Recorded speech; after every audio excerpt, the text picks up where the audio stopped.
네, 여러분. 죄송합니다. 잘 쉬셨나요? 네. 네, 뭐, 여러분 시계 보이시나요? 네, 여기 보이네요. 22시 22분. 네, 전날, 네, 10시 20분에 하고 있는데, 네. 조용하네요. 네. 제가 전 시간에, 자, 헌법 제정 권력에 대해서 봤죠? 헌법 제정 권력자의 특징, 또 주체가 누구고, 그 다음에 헌법 제정 권력의 한계는 무엇이다? 네. 한계가 있다. 이런 거죠, 여러분. 자, 근본 규범을 넘을 수는 없다. 이런 거죠, 여러분. 국민이 아무리 주권을 가졌다 할지라도 그 주권을 가진 국민이 헌법을 제정을 할 때에 즉 국민이 헌법 제정 권력자이기 때문에 제정을 할 때 자 근본 규범을 뛰어넘을 수는 없다. 즉 자연의 섭리, 자연의 입지를 뛰어넘어서 네 그렇게 헌법을 제정을 할 수는 없다라고 네 말씀을 드렸습니다, 여러분. 그리고 우리나라 헌법은 헌법의 제정 권력자도 그다음에 우리나라 헌법 개정 권력자도 다 누구다? 네, 국민이다라고 전 시간에 말씀을 드렸습니다, 여러분. 자, 그렇다면 헌법 제정 권력자이자 개정 권력자인 이 국민, 네, 이 국민인데, 자, 우리나라가 지금 가지고 있는 헌법이 성문 헌법일까요? 불문 헌법일까요, 여러분? 네, 문자로 되어 있는 헌법을 가진 국가는 성문 헌법 국가. 문자로 되어 있는 헌법을 가지고 있지 않은 국가는 뭐죠? 불문 헌법 국가죠. 우리나라는 당연히 헌법전이 있기 때문에 있죠. 당연히 전문, 그 다음에 1조부터 130조, 자, 부칙 6개 조항이 있는 우리나라는 네, 헌법전을 가지고 있기 때문에 당연히 성문 헌법 국가인 거죠, 여러분. 그리고 자, 이 성문 헌법의 개정은 그럼 어떻게 되는 거냐? 자, 여러분 1주차죠? 1주차 때 제가 말씀을 드렸던 것 같은데 자, 성문헌법 개정은 어떻게 돼요, 여러분? 여러분 쓰셨죠? 네. 헌법 제128조, 129조, 130조에 보면 자, 헌법 개정이 어떤 절차로 이루어지는지에 대해서 아주 자세히 잘 나와 있죠, 여러분. 자, 즉 성문 헌법 개정이 무엇이냐면 자, 기존의 헌법전에서 규정하고 있는 즉 현재 헌법전에서 규정하고 있는 그 헌법 개정 절차의 방식에 따라 명시적으로 헌법전의 특정 조항을 수정, 삭제, 추가. 자, 이 단어 세 개를 잘 눈여겨서 한번 보세요. 네, 수정, 삭제, 추가하는 헌법의 변화를 말한다. 여러분, 헌법이 왜 변화를 할까요, 여러분? 당연히 헌법도 법이고 헌법 제정 당시에 우리가 가졌던 사회적 가치와 그다음 몇십 년이 흐르고 몇백 년이 흐르고 난 뒤에 우리가 가지고 있는 사회 가치는 당연히 다르겠죠. 예, 당연히 다르겠죠, 여러분. 그렇기 때문에 헌법은 개정이 될 수밖에 없는 거죠, 여러분. 네, 헌법의 특징이 뭐라고 했어요, 여러분? 이념성을 가진다 그랬죠. 이념성. 이념이 변하고 가치가 변하겠죠, 여러분. 그렇기 때문에 당연히 뭐예요? 헌법 현실을 제대로 규율을 하기 위해서는 즉 가식적 헌법, 명목적 헌법이 되지 않기 위해서는 당연히 뭐예요? 규범적 헌법이 되기 위해서는 당연히 개정이 필요한 거죠. 왜냐하면 헌법 현실과 헌법 규범 간의 괴리가 크면 안 되잖아요. 이 괴리를 점점 좁혀줘야 되는데 이 좁혀주는 방법이 뭐예요? 결국은 자 헌법 개정인 거죠, 여러분. 즉, 자 성문 헌법 개정은 어떻게 되어 있냐면 기존의 헌법전에 이미 헌법 개정은 어떠한 절차에 의해서 개정하라 이렇게 해서 나와 있고 우리나라 헌법은 그게 헌법 제 128조, 129조, 130조에 아주 자세히 나와 있는데 자, 뭐죠? 우리나라 처음에 헌법 개정하려면 누가 헌법 개정을 하자고 얘기를 해요? 그걸 이제 법학 용어로 발의라고 하는데 발의를 누가 하죠? 네, 국회 제적의원 과반수. 우리나라 현재 국회의원이 300명이기 때문에 150명 이상 서명을 받은 네, 개정안을 발의를 해야겠죠. 헌법 개정합시다 해서 국회의원 제적의원 과반수가 서명한 네, 발의안을 국회에 제출하는 거죠. 또는 누가 할 수 있어요? 대통령. 네, 대통령이 헌법 개정안을 발의를 할 수 있겠죠. 자, 했는데, 자, 여기서 주의해 드릴 게, 자, 만약에 헌법 개정이 된다고 하면, 자, 대통령 임기 연장, 네, 대통령의 임기 연장 또는 중임 변경, 네, 중임, 네, 두 번 하는 거죠. 네, 몇 번 계속 하는 거죠. 네, 중임, 네, 두 번 이상 하는 거죠. 자, 중임 변경을 위한 헌법 개정. 만약에 헌법 개정을 하는데, 뭐, 대통령 임기를 연장한다거나, 뭐, 중임을 변경한다거나, 자, 이러한 내용은 그 헌법 개정 제안 당시의 대통령에 대해서는 효력이 없고 나머지는 뭐예요? 효력이 있는 거죠. 즉 대통령의 임기연장이나 중임 변경을 위한 조항은 그때 당시 헌법 개정안 제안 당시 대통령에게는 효력이 없고 나머지 사항에 대해서는 다 효력이 있다. 자, 여기에 하나 뭐 단서가 붙는 거죠, 여러분. 네. 제안이 하나 걸리는 거죠, 여러분. 네. 그렇고요. 발의는 그렇게 되고 발의하면 뭐예요? 제안된 헌법 개정안은 대통령이 며칠 이상 공고를 해요, 여러분. 여러분 이미 쓰셨죠? 네. 20일 이상, 네, 20일 이상 공고를 하고 국회는 헌법 개정안이 공고된 날로부터 며칠 이내에 네, 60일 이내에 의결해야 되는 거죠. 의결. 국회에서 공고된 날로부터예요, 여러분. 공고된 날로부터. 네, 공고된 날로부터 60일 이내에 국회에서 의결을 하고, 자, 이 국회에서 의결해서 통과가 되려면 제적 의원 3분의 2, 즉 우리나라는 지금 300명이기 때문에 200명 이상의 국회의원의 동의가 필요한 거죠. 찬성이 필요한 거죠, 여러분. 네, 찬성을 하고 나면 만약에 찬성이 됐다. 3분의 2가 찬성을 했다. 그러면 뭐예요? 국회가 의결한 후 30일 이내에, 네, 30일 이내에 어디에 붙여요? 어디에 회부를 해요? 네, 당연히 헌법 개정 권력자가 누구예요? 국민이기 때문에 자, 국민투표에 회부를 하죠. 자, 국민투표에 회부를 해가지고 자, 국회의원 선거권자, 국회의원을 선거할 수 있는 그 선거권자 과반수가 이상 투표를 하면 되는 거죠. 과반수가 투표하고 그 다음에 투표자 과반수의 찬성을 얻으면 뭐예요? 찬성을 얻으면 그 즉시 헌법 개정이 확정돼요. 대통령이 공포하거나 말거나 상관없이 찬성이 된다. 국민투표에서 국회의원 선거권자 과반수가 투표하고 투표자의 과반수가 찬성을 하게 되면 바로 뭐예요? 헌법 개정이 바로 확정이 돼요. 대통령의 공포 필요 없어요. 무조건 확정이 되고 그 다음에 하는 건 뭐냐면 대통령이 이러한 사항을 즉시 공포하는 거죠. 하지만 헌법이 확정되는 건 대통령의 공포와 상관이 없는 거죠, 여러분. 네. 자, 그러한 과정을 거쳐서 하는 걸 뭐라냐면 성문 헌법 개정이라고 얘기하고요. 자, 이 성문 헌법 개정을 한마디로 정리를 하면 자, 뭐죠? 지금 현행, 즉 기존의 헌법전에서 규정하고 있는 헌법 개정 절차의 방식을 따라야 된다는 거죠. 자, 헌법 개정 절차의 방식을 따르고 두 번째로 자, 명시적으로 명시적으로 헌법전의 특정 조항, 자, 헌법전에 있는 뭐 몇 가지 조항, 개정하고자 하는 그런 조항들이 있죠. 그 조항들을 뭐예요?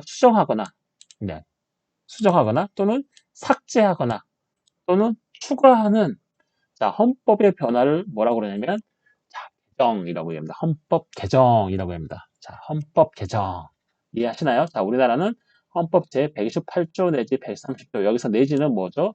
뭐뭐에서 뭐뭐부터 뭐뭐까지라는 의미가 있습니다. 내지. 자, 헌법 제128조 내지 130조에 우리나라 헌법 개정 절차가 네, 이쁘게 규정이 되어 있죠, 여러분. 네.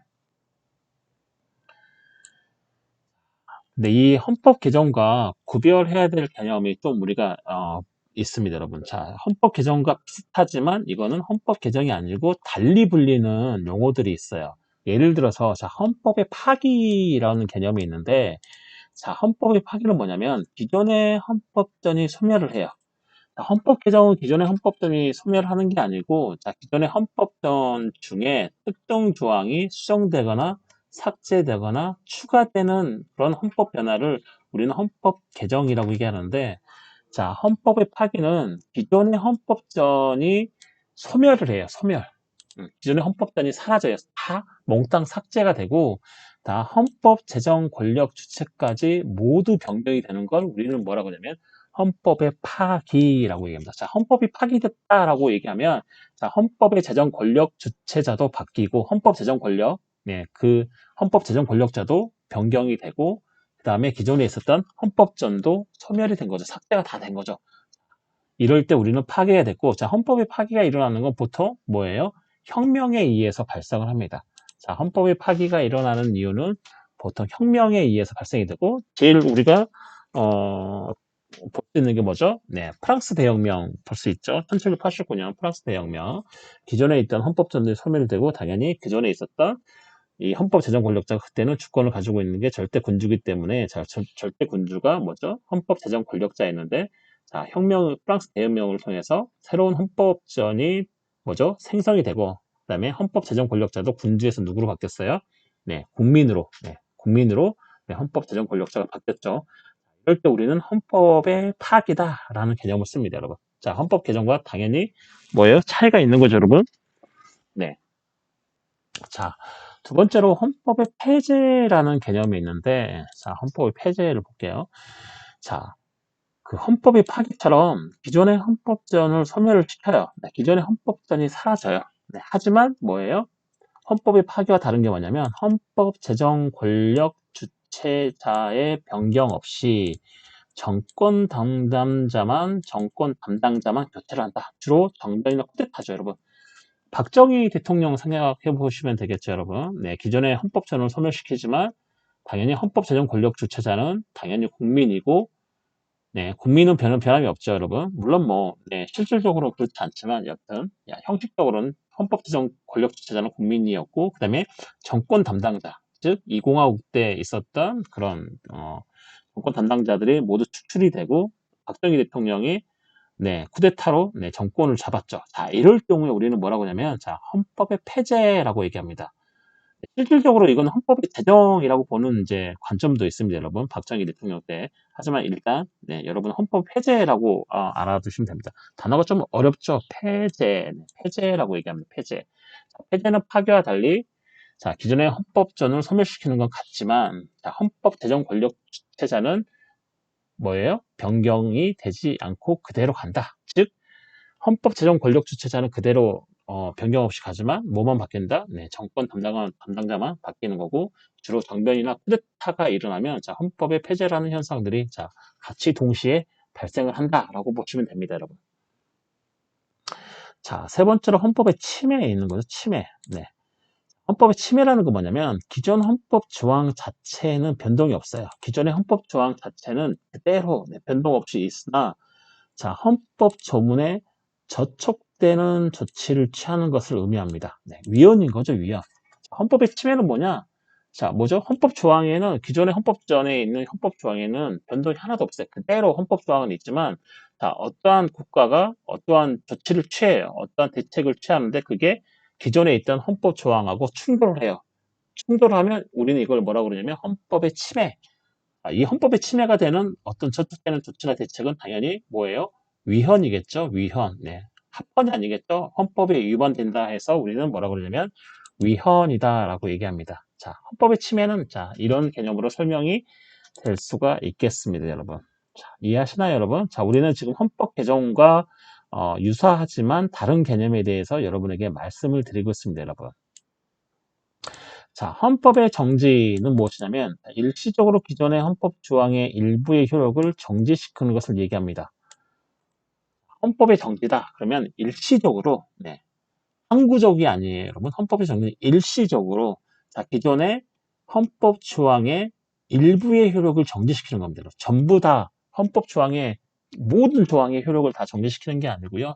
자, 기존에 있는 헌법 조항의 일부의 효력을 정지시키는 거 우리는 뭐라고 그러냐면 자, 헌법의 정지라고 얘기하고요. 이 헌법의 정지는 이 헌법의 명문에 규정이 있는 경우야 없는 경우로 나눌 수가 있습니다. 명문에 헌법의 정지라고 어떤 경우에 헌법이 정지가 된다라고 해서 명문에 규정을 두는 경우도 있고 그 다음에 명문에 규정이 없는 경우도 있는데 우리나라는 어디에 속해요? 네, 명문에 규정이 자, 없는 경우에 우리나라는 속합니다. 자, 헌법의 정지는 자, 일시적으로 뭐예요? 기존의 헌법 조항의 일부예요. 전부가 아니에요. 일시적으로 기존의 헌법 조항의 일부의 효력이 정지되는 걸 우리는 헌법의 정지라고 얘기합니다, 여러분. 자, 마지막으로 헌법의 변천에 대해서 볼까요? 자, 뒤에서도 우리가 또 헌법의 변천에 대해서 보겠지만 이 변천이 가장 어려운 거죠, 여러분. 자, 어려운 개념이에요, 여러분. 자, 먼저 강의안을 읽어보면 자, 헌법 개정이 의식적, 명시적이라면 당연하겠죠, 여러분. 자, 헌법 개정은 자, 기존의 헌법전에 있는 헌법 개정 절차에 따라서 자, 의식적이고 명시적으로 헌법 개정이 일어나는 것을 우리는 헌법 개정인 거죠. 자, 그래서 이 헌법 개정이 의식적, 명시적이라면 자, 헌법 변천은 무의식적, 암묵적으로 상이한 규범 내용으로 변질되는 것을 말한다. 자, 이 헌법의 변천은 성문이라든지 불문헌법 국가 모두를 포함할 수가 있습니다, 여러분. 자, 다시 한번 헌법의 변천을 설명해 드리면, 자, 헌법 개정은 명시적, 의식적으로 헌법 개정 절차에 따라서 어떻게 하라고 절차에 따라서 네, 개정을 하는 거죠. 자, 이게 헌법 개정이라면 헌법의 변천은 이러한 개정 절차가 없이 자, 무의식적, 암묵적으로 뭐예요? 자, 헌법의 규정 내용이 상이한 규범 내용으로 변질되는 거죠, 여러분. 네. 상이한 규범 내용으로 변질이 되는 거예요, 여러분. 자, 이해하시나요, 여러분? 자, 원래 A는 B이다 라고 되어 있는데 A는 B이거나 또는 뭐이다. 이런 식으로 변질이 되는 거예요, 여러분. 자, 이렇게 하려면 당연히 헌법 개정을 통해서, 자, 의식적, 명시적으로 헌법 개정을 통해서 수정을 해야 되는데, 이 헌법의 변천은 헌법 개정처럼 수정을 하지 않고, 명시적으로, 의식적으로 수정이 되지 않고, 암묵적 또는 무의식적으로 상이한 규범 내용으로 바뀌는 거예요. 묵인하는 거죠. 그렇게 바뀌는 것으로, 여러분. 이해하시나요, 여러분? 원래는 A는 B이다, A는 B이거나 C이다라고 하려고 하면 당연히 헌법 개정 절차를 밟아서 헌법의 조항의 내용을 바꾸어야 당연한데 그렇게 바꾸지 않고 암묵적, 즉 무의식적으로 A는 B이다를 A는 B이거나 C이다. 예를 들어서 그렇게 변질되게 해서 사용을 해요. 이거는 성문헌법 국가든 불문헌법 국가든 모두 포함해서 이렇게 하고 있어요. 다 왜 그럴까요, 여러분? 자, 그런 거죠, 여러분. 자, 헌법은 전 시간에 배웠던 것처럼 경성헌법이죠. 네, 매우 뭐예요? 헌법 개정 절차 난이도가 법률 개정 절차보다 훨씬 더 까다로운 게 우리는 경성헌법이라고 얘기했죠. 헌법 개정이 그렇게 쉽게 될 수가 없어요. 헌법 개정을 하려고 하면 되게 어렵죠. 우리나라도 지금 문재인 대통령이 2017년인가 한번 헌법 개정안 발의했다가 2017년 맞나요? 2018년이었죠. 2018년에 한 발의했다가 뭐예요? 무산됐죠. 국회에서 부결돼가지고 의견 정도수 부족으로. 네, 그런 것처럼 헌법 개정이 상당히 어렵죠. 경성헌법이라서. 그리고 만약에 우리 뭐예요? 공동체 사회의 기본적인 우리나라 최고의 상위법인 헌법이 자주 개정이 된다면 당연히 뭐가 떨어질 거예요? 법적인 안정성이 떨어질 수 있겠죠. 그렇기 때문에 이 헌법의 개정이라는 건 신중하고도 조심히 이루어지는 것이라고 할 수 있는데, 자, 그렇다면 만약에 헌법이 개정이 되지 않으면 어떤 게 생긴다 그랬죠? 네, 헌법이 우리가 지금 살고 있는 이 사회 현실을 제대로 규율을 하지 못한다 그랬죠. 저번 주에 저희가 배웠던 것처럼 헌법이 명목적 헌법 또는 가식적 헌법으로 갈 수 있는 확률이 되게 많겠죠. 그렇기 때문에 기본적 헌법이 되기 위해서는 이 헌법이 우리가 살고 있는 이 민주사회의 현실을 제대로 규율을 할 수 있어야 되는데 그렇다면 뭐죠? 네, 30년 전에 지금 우리나라 헌법이 1987년에 마지막으로 9차 개정 헌법이 됐는데 30년이 지났는데 당연히 시대가 많이 변했죠. 네, 그렇다면 헌법의 개정이 일어나야 되는데 자, 이 헌법의 개정이 일어나기 전에 계속해서 기존에 있던 헌법의 이 조항을 다른 규범 내용으로 상이하게 해석해서 계속적으로 우리 공동체 사회에 적용하고 있는 그 행위가 우리를 뭐라고 그러냐면 헌법의 변천이라고 얘기합니다. 예를 들어서 A는 B이다 했는데 이 A는 B이다가 더 이상 우리의 현실, 우리의 이 민주사회를 더 이상 규율을 하지 못해요. 그래서 헌법 개정을 하려고 하는데 뭐예요? 헌법 개정하기는 되게 어려워요. 네, 어렵기 때문에 헌법의 취지, 즉 헌법의 궁극적인 목적이 뭐죠? 국민의 기본권을 최대한 보장하는 거죠, 여러분. 그래서 국민의 기본권을 최대한 보장하는 그 범위 내에서 그 헌법의 규범의 원래 내용을 약간 변질되게 해석해서 적용하고 있는 상태를 우리가 뭐라고 그러냐면 헌법의 변천이다 이렇게 얘기합니다, 여러분. 자, 이해하시나요, 여러분? 자, 그렇게 해서 헌법의 변천을 계속해서 사용을 해서 우리의 헌법이 명목적 헌법이나 가식적 헌법이 되지 않고 규범적 헌법이 될 수 있도록 계속해서 헌법의 변천을 사용해서 헌법의 조항이 우리의 현실을 잘 규율을 할 수 있도록 만드는데 계속 변천을 하다 보면 더 이상 뭐예요? 국민의 요건, 최대한의 보장인데 이것을 침해하지 않고서는 헌법의 변천을 할 수가 없는 그때에 바로 뭐 어떤 게 대두가 돼요? 그때는 뭘 해야 돼요? 당연히 헌법 개정해야겠죠, 여러분. 네. 이해하시나요, 여러분? 계속해서 헌법 변천으로 기존에 있던 조항을 계속해서 변질돼서 해석해가지고 우리의 정치 현실 또는 우리의 사회 현실, 우리의 민주사회 현실을 규율을 했는데 이게 계속해서 변천을 하다 보니까 더 이상 변천하면 헌법의 기본 원리에 어긋나는 변천까지 가게 되는 거예요. 자, 이럴 때는 뭐예요? 더 이상 갈 수가 없으니 그때서야 비로소 어떤 게 대두가 돼요? 헌법 개정이라는 문제가 대두가 된다. 이해하세요, 여러분? 음, 만약에 뭐 조금만 뭐 달라졌다 해서 계속 헌법을 개정해봐요. 그러면 당연히 법적인 안정성이 무너지겠죠. 국민들은 계속해서 헌법이 개정되기 때문에 어떤 게 헌법인지 잘 모르게 되겠죠. 지금 최신 헌법이 무엇인지 국민들이 인식을 못하겠죠, 여러분.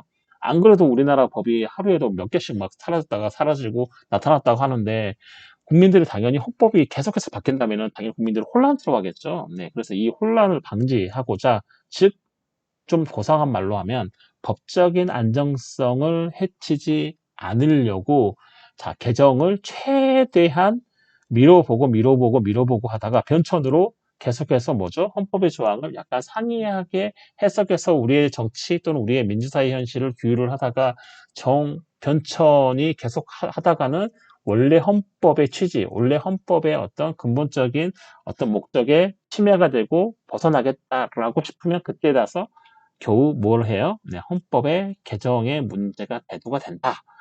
즉 무슨 말이냐면 헌법의 변천의 한계에서 만나는 문제가 뭐냐면 헌법 개정의 문제다라고 할 수 있습니다, 여러분. 이해 가시나요? 헌법의 변천이? 네. 예를 들면 그런 거죠. A는 B다 이 문장으로 기존에 설명을 했지만 자 여태까지 잘 이제 해갖고 왔어요. 이게 우리의 현실, 우리의 민주사회 현실을 잘 교류를 했는데 우리 사회가 조금씩 바꾸면서 이걸 개정해서 사용을 해야 되는데 자 조금씩 이 헌법 조항을 변질해서 해석하는 거죠. 그래도 헌법의 현실을 규율하는 데는 문제가 없고 이게 헌법의 기본적인 원리에 크게 벗어나지 않으니까 벗어나지 않으니까 계속해서 헌법의 변질을 계속해서 크게 가져가다가 어느 순간에 크게 가져가다 보면 헌법의 기본 원리를 벗어나는 그 시점을 만나게 되겠죠. 자, 그 만나는 시점에 비로소 뭐 어떤 문제가 대두가 되냐면 자, 헌법 개정의 문제가 대두가 된다. 자, 이해하시나요? 자, 이게 바로 뭐냐면 헌법의 변천이다라고 할 수 있습니다. 자, 그래서 우리가 지금 봤던 그 헌법의 파기, 헌법의 폐쇄, 헌법의 침해, 정지, 변천 자, 이런 것들이 헌법의 개정의 개념과 비슷하지만 다르다고 할 수가 있습니다, 여러분. 이해하시나요, 여러분? 네. 자, 어, 좀 쉬었다 할까요? 네, 좀 쉬었다가, 네, 3차 시에 자, 헌법 개정 권력에 대해서 보고요. 그 다음에 헌법 개정의 유형을 보고요. 그럼 개정의 한계, 그 다음에 헌법의 변천, 네, 좀 전에 했던 이 헌법 변천에 대해서 여러분에게 말씀을 드릴 수 있도록 하겠습니다, 여러분. 여러분 잠시 쉬었다가 네, 좀 이따가 3차 시 시작할게요.